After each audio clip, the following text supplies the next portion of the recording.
आपकी वाणी, आपकी मुस्कुराहट जो कमल शिखर पर जाकर बिखर जाए, जिसकी सौरभ्यता, जिसकी सुगंधी पूरी दुनिया में फैल रही है। और यहां आकर के मैंने देखा, जिनके चेहरे आप देखो एकदम निर्लेप निर्दोष पुष्प की तरह खिले हुए हैं, उनके चेहरे की प्रसन्नता तो देखो। फिर किस जाति के हैं, किस धर्म के हैं, किस पंथ के हैं, किस मजहब पे हैं, फिर कभी चर्चा कर लेंगे। किसकी पूजा करते हैं, किसकी आराधना करते हैं, फिर कभी चर्चा कर लेंगे। लेकिन इनकी चेहरे की प्रसन्नता को देखकर ऐसा लगता है कि जैसे फूल की कोई जाति नहीं होती, वो तो जो सामने आता उसको अपना सुगंध देता। ब्रह्मा कुमारी का भी कोई जाति धर्म पंथ नहीं, ये तो खुशबू बिखेरता है। इसकी तो सौरभ्यता पूरी दुनिया आज देख रही है।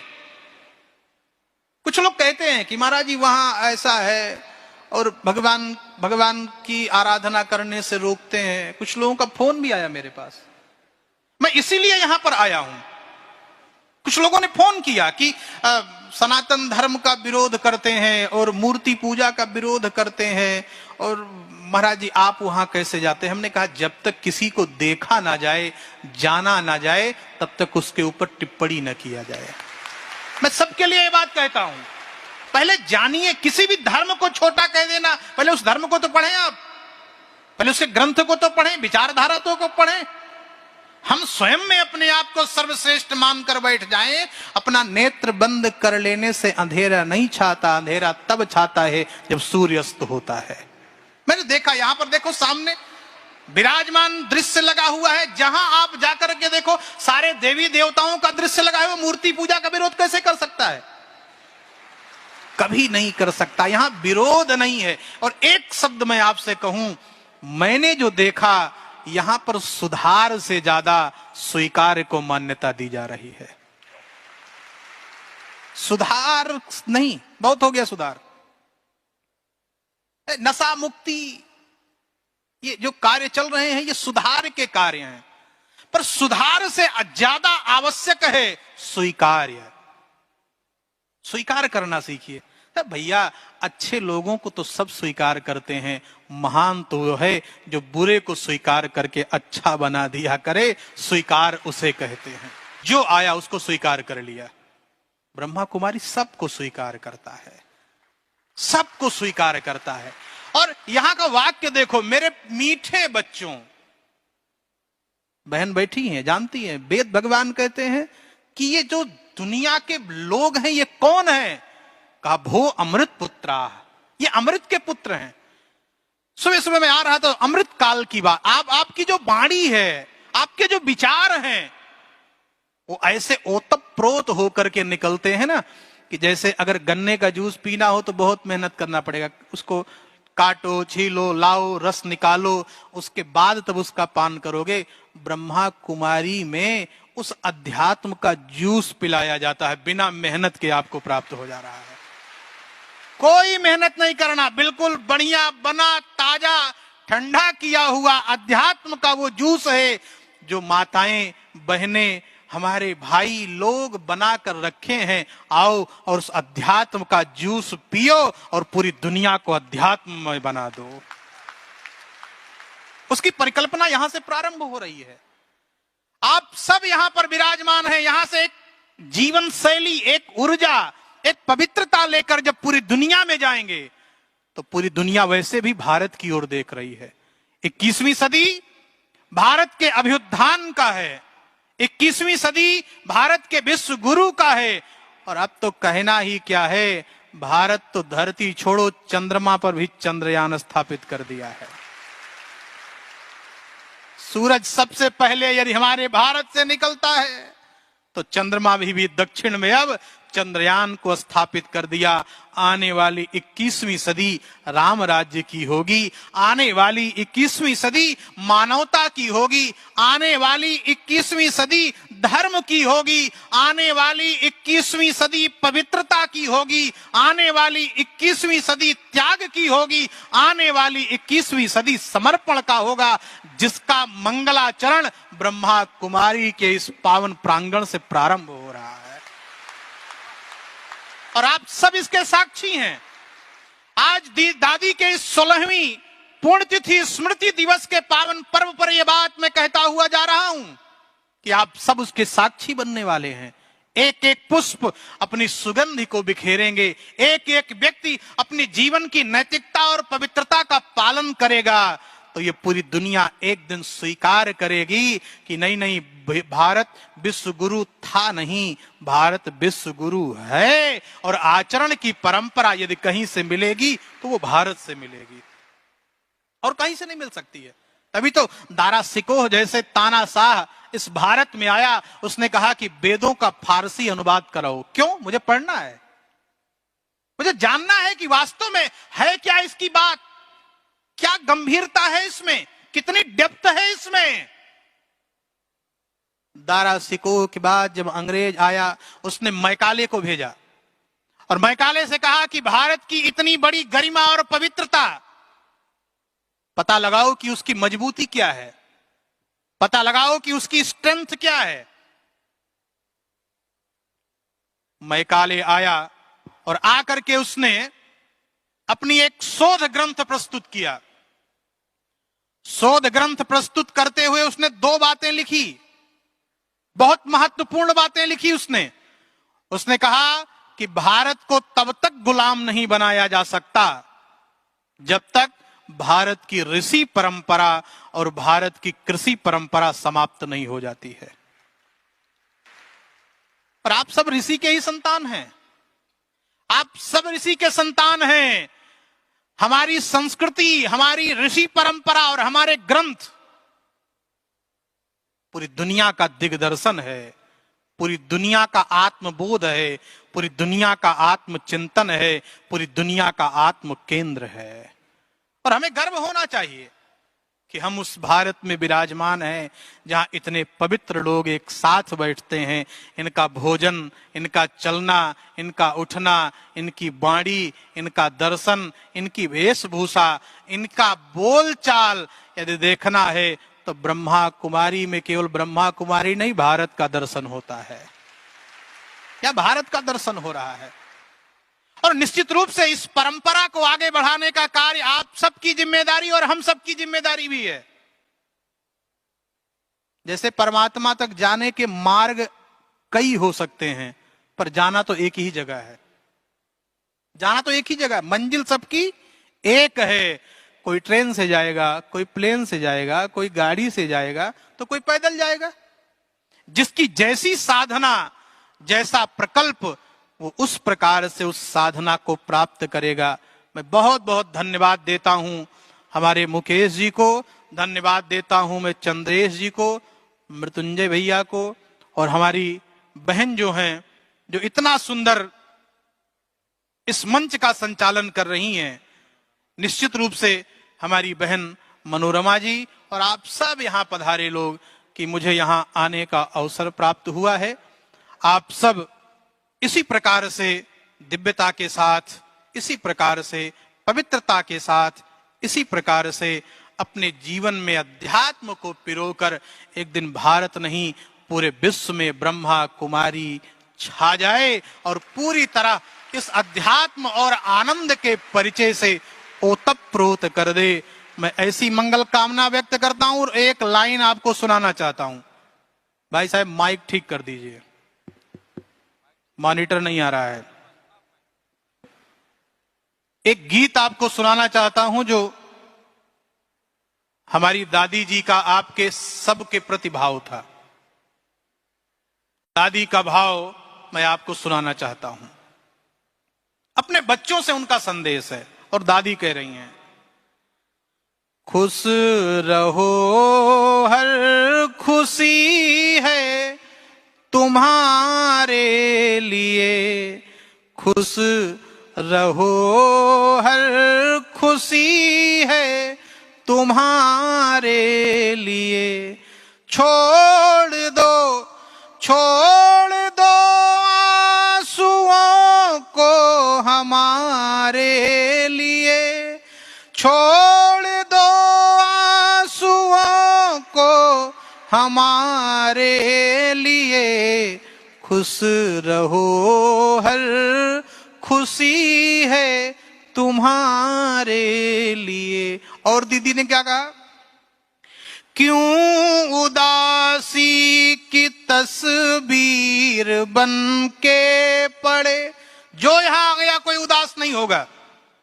मैंने सवेरे सुना कि दीदी जिससे मिलती थी भोजन, रास्ते में आने में कोई समस्या, रहने का कमरा प्राप्त हो गया कि नहीं हो गया। यह वाक्य था उनका, सबसे पहला वाक्य यही था, क्यों उदासी की तस्वीर बनकर पड़े, गम उठाने को दुनिया में दादी जी खड़े। किसी को कोई समस्या नहीं हो सकता है। क्यों उदासी की तस्वीर बन के पड़े, गम उठाने को दुनिया में दादी जी खड़ी। मुस्कुराने के दिन है नया है भरो, मुस्कुराने के दिन है नया है भरो। मेरे रहते न खुद को परेशान करो, खुश रहो हर खुशी है तुम्हारे लिए, खुश रहो हर खुशी है तुम्हारे लिए। छोड़ दो आंसुओं को हमारे लिए, खुश रहो हर खुशी है तुम्हारे लिए। बोलो श्री सीतारामचंद्र भगवान की जय। श्री राम, जोर से जय श्री राम, जय श्री राम। ओम शांति, ओम शांति, ओम शांति। आइए दीदी, पहले यहाँ आ जाइए। ओम शांति। आइए, पधारे पधारे, आइए। हमारे ब्रह्मा कुमारी विश्वविद्यालय से पधारे हुए हमारे दोनों दीदी का तालियों के द्वारा आदर सत्कार करें। शिव पिता का प्रचार प्रचार और घर घर तक संदेश पहुंचा रहे हैं हमारे दीदी। पूरे जीवन समर्पित कर देती हैं प्रभु कार्य के लिए। और बहुत मुझे खुशी हुई कि आपके गोंडा गांव में भी हमारे बाबा का सेंटर है, शिव बाबा का। बहुत हृदय से हम आदर करते हैं आपका। ओम शांति। पधारी। आइए दीदी। ओम शांति, ओम शांति।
ब्रह्म कुमारी विश्वविद्यालय एक विद्यालय है। वहाँ बच्चे पढ़ने के लिए जाते हैं और सुबह सुबह वहाँ मुरली का वांचन होता है। मुरली मतलब कृष्ण भगवान ने मुरली जो संगीत बजाई वो नहीं, मुरली का अर्थ होता है जो भगवान ने संदेश दिया है, उसको कहते हैं मुरली की पत्रिका। सुबह सुबह में पढ़े जाते हैं कि भगवान ने आज क्या संदेश दिया है, उसको मुरली कहा जाता है। और एक 7 दिन का कोर्स होता है पढ़ने के लिए। कोई भी उम्र वाले लोग, कोई भी स्त्री पुरुष जा सकते, उसका समय होता है। दीदी सबको पढ़ाते हैं कि जीवन का वास्तविक मूल्य क्या है। उन पर एक बड़ा जनरल कोर्स होता है। तो बहुत सारे भाई बहन ब्रह्मा कुमारी में समर्पित होते हैं और जाना भी चाहिए। बहुत सारा सुंदर संदेश देते हैं, जीवन जीने की शैली दिखाते हैं और हर शहर में केंद्र रहता है। ब्रह्मा कुमारी विश्वविद्यालय एक कोई संप्रदाय नहीं है, एक विद्यालय है। बच्चों को पढ़ाया जाता है, जीवन जीने की शैली दिखाते हैं। ये हमारे ब्रह्मा कुमारी विश्वविद्यालय है। हम जहाँ जहाँ जिन जिन शहर में जाते हैं वहाँ कोई न कोई तरीके से हमारे दीदियों का आगमन हो जाता है और मिलन हो जाता है। बहुत हृदय से हम तालियों के द्वारा दोनों दीदियों का आदर करते हैं, हम आपका स्वागत करते हैं। हमारे ब्रह्मा कुमारी में एक सिस्टम रहती है, थोड़ी थोड़ी देर के बाद एक सुंदर गीत बजता है तो उसको ट्रैफिक कंट्रोल कहा जाता है कि मनुष्य अपने विचारों के ट्रैफिक में फंस जाता है। ये रोड में तो ट्रैफिक होता है, वो तो निकाल सकते हैं, लेकिन इसमें से निकलना ना बहुत मुश्किल है। ब्रह्मा कुमारी के अंदर में थोड़ी थोड़ी समय में एक सुंदर परमात्मा का गीत बजता है, तब सभी परमात्मा को याद करने लगते हैं ट्रैफिक में से बाहर निकलने के लिए। दीदी मैंने पढ़ाई की है ब्रह्मा कुमारी में, मैं पूरा परिचित हूं और बहुत सारी ब्रह्मा कुमारी के हमारे दीदियों कथा में आते जाते रहते हैं और प्रसाद भी और बाबा का संदेश मिलता रहता है। ब्रह्मा कुमारी विश्वविद्यालय में परंपरा है, मिलते हैं तो क्या बोलते हैं, ओम ओम शांति बोलते हैं। हमारे ब्रह्मा कुमारी से बधारे हुए मेरे दोनों दीदी मुझे प्रसाद दिया तो उसने मुझे क्या कहा पता है, ये प्रसाद हमने सेंटर में बनाया, हमने हाथों से बनाया है, हमने हाथों से बनाया है। जो कि अपने हाथ का बना हुआ भोजन ये भोजन नहीं होता, ये अमृत होता है, ये अमृत होता है। ब्रह्म कुमारी आश्रम में ब्रह्म कुमारी आश्रम की बहनें दीदियां, आप कभी अगर जाएंगे ब्रह्म कुमारी आश्रम में तो ब्रह्म कुमारी आश्रम की दीदियां माताएं बहनें आपको बताएंगी कि एक बिंदु से ये जीवन चालू होता है और अंत में एक बिंदु पर जाकर समाप्त हो जाता है। एक बिंदु से चालू हुआ और एक बिंदु पर जाकर समाप्त, अर्थात वो बिंदु भी शिव है, शुरुआत भी शिव से हुई है और अंत भी। कई लोग बोल कल्पित कल्पनाएं करते हैं। ब्रह्मा कुमारी में तो मनगढ़ंत सिखाया जाता है, मनगढ़ंत बताया जाता है। तरह तरह की कल्पनाएं हमारे मन में भी भरी गई थी पहले, क्योंकि मेरे को 4 साल शायद 5वां साल जुड़े हुए। बहुत कुछ भ्रांतियां हम लोगों के मन में थी, लोग तरह तरह की बातें किया करते थे। वहां पर तो ऐसा होता है, वहां पर तो ऐसा होता है, वहां पर तो ऐसा होता है। हम भी उनकी बातों में उलझ गए थे। लेकिन जब राजिम कुंभ छत्तीसगढ़ में एक पुष्पा बहन है, वहां उनके संपर्क में आने के बाद वो अपने सेंटर ले गई। सब मैंने देखा, सारी स्थिति को समझा। उसके बाद मेरा झुकाव इस संस्था की तरफ हुआ।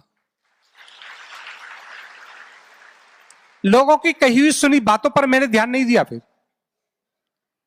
प्रत्यक्षम किम प्रमाणम, प्रत्यक्ष को प्रमाण की आवश्यकता नहीं होती है और तपस्या करना इतना सरल काम नहीं है। अभी कोई आपसे पूछे क्या ब्रह्मा बाबा जी ने ये सब योग चलाया है? किसने शुरू किया है? कहां से आया है? ब्रह्मा बाबा निमित्त हैं हमारे। परमात्मा एक स्वरूप में अवतरित होता है और वो संसार को ज्ञान देता है। भगवान ने वो ज्ञान गीता के माध्यम से अर्जुन को दिया और गीता के माध्यम से आज वही ज्ञान उषा दीदी के माध्यम से हम सबके सामने आया है। हम साधु बनते हैं, बाहर निकलते हैं, लोग क्या क्या कहते हैं। हमारे ब्रजमोहन भाई से मैंने कई बार बात किया है। लोग कहते हैं, हमारे स्वामी जी को भी अनुभव होगा इस बातों का, लोग तरह तरह की बातें करते हैं। संडे मुसंडे हो गए, फ्री का खाने को मिल रहा है, कहते हैं लोग, क्या करेंगे आप?